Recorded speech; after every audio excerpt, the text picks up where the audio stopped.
Ayan, so kumusta kayo mga ka-brads? So andito pa rin tayo sa project natin kay Boss Nolan Policarpio. So last video na yung gagawin natin dito mga ka-brads, medyo hindi ko na ginawa ng video yung ibang ginawa natin dito, gawa ng parang paulit-ulit na lang. So itong ginagawa natin dito, i-share ko sa inyo mga ka-brads. Tiles din siya pero ano siya, chest type siya. Parang chest siya, o kaya yung tinatawag na dama. May dalawang kulay na tiles na ginagamit natin. So ituturo ko yung layout niya mga ka-brads, pati yung pagkakabit ng tiles niya. And then papakita ko rin sa inyo itong ginagawa natin, bilyaran din to. So tara ka-brads para makita nyo na.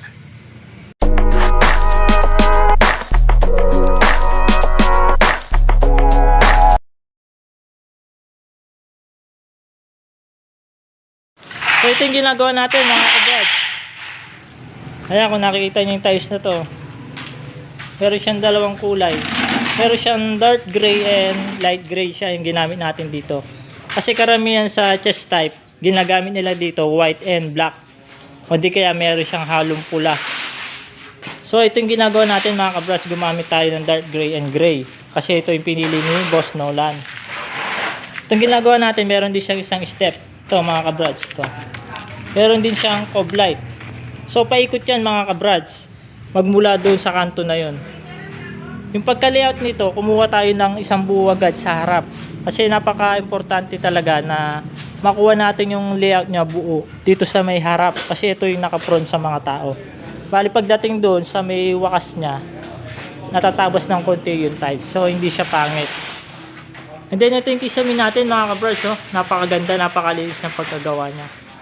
Magagaling yung gumawa dito mga ka-brads, mga kasama natin. Kaya kung meron nagpapagawa ng bahay sa inyo, nagpapagawa ng mga ceiling o di kaya tiles, pwede nyo rin akong kontakin mga ka-brads, o di kaya mag-comment kayo sa video na to kung may pinapagawa kayo. So napakalinis ng pagkaano nila, panel PVC. And then yung tambul na to, gumamit sila ng ng Hardiplex. So ang dami na natin natapos dito, ngayon lang ako ulit nakapag-video. Ayan, tapos ko na rin to, nakatatlong unit na ako. Ito naman yung sa labas nila, panel PVC din. So konti na lang ginagawa namin dito mga ka-brads. Kaya kasi nung makapanood ng video na to, kung kayo nagpapagawa ng bahay, pwede rin kayo mag-comment dito. So hanggang rito na lang to mga ka-brads.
Natapos na natin itong isang malaki na to. Dito naman tayo sa may step.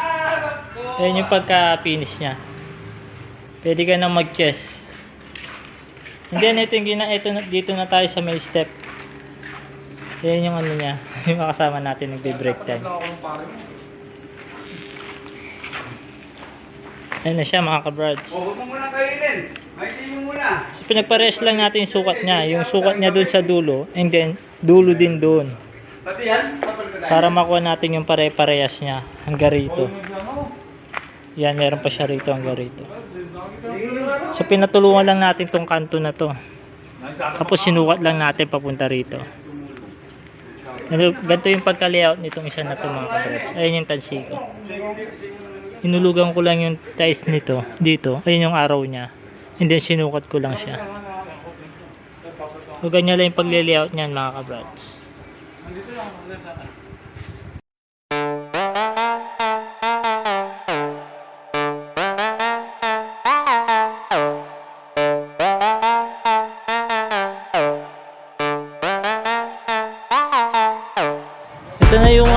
natin mga kabrads, ginagawa natin. So hindi na ako makapag-video ng diretso mga kabrads, gawa ng nagmamadali na ako at saka talagang mahirap mag-video habang nagtatrabaho kasi nagmamadali na. Ayun yung pagka-finish niya mga kabrads. Ito isang side, tapos na yung itaas niya yun. Pero meron pa siya sa may ibaba. And then dito, hindi pa rin siya tapos. Meron pa siya, ayan siya. Napakahirap kasi mag-video ng mga kabrads ng nagtatrabaho. Lalo na ngayon, nagmamadali na kami. Kaya hindi na ako nakapag-video ng dire-diretso. So meron nag-comment sa natin mga kabrads sa YouTube na bakit daw hindi ko ipinapaliwanag yung mga ginagawa nating video. Kasi ito nga yung doon yung problema mga kabrads. Napakahirap mag-video na nagtatrabaho. Lalo na pagka medyo maselan yung may-ari ng ginagawa natin. Hindi tayo pinapayagan makakuha ng video. So nakakapag-video ako, maikling lang siya. Maikling video lang siya, maikling impormasyon lang na ibibigay ko, yung naituturo ko sa mga viewers. And then ayan nga mga kabrads, yung mga natin, ginagawa natin. Tignan niyo yung pagka 45 niya. Ayan yung pagka 45 niya mga kabrads. Pakaganda ng 45 niya.